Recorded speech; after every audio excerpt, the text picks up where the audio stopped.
Did you have to learn to be a communicator, or was that something that was natural in you? I'm just wondering about the age-old question about, were you born a leader, or did you figure out how to do it as you went along? Where in your case, clearly communication has been an incredible part of the story. I don't think many of us are born with such natural skill that it doesn't require hard work and practice. So let me just start off with that.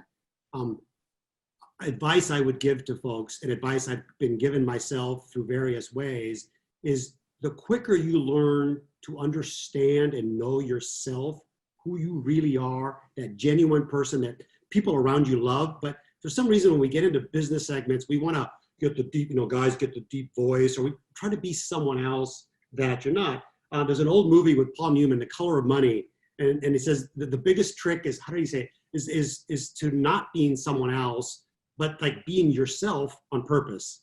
And so if I gave any advice, get comfortable with who you are.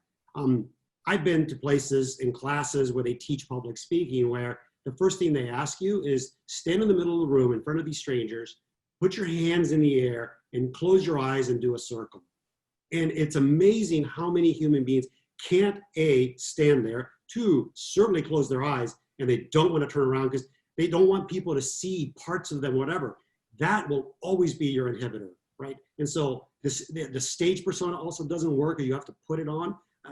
Be yourself. It's just the thing. It's just your passion, your enthusiasm. Those are the true selves that shine through. And again, getting comfortable with that is the best thing.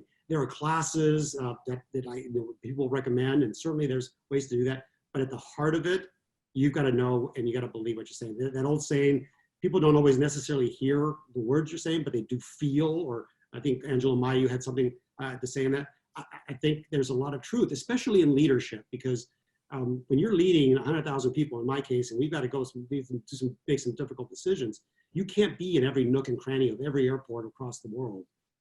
But you can be in people's hearts and you can be in people's minds.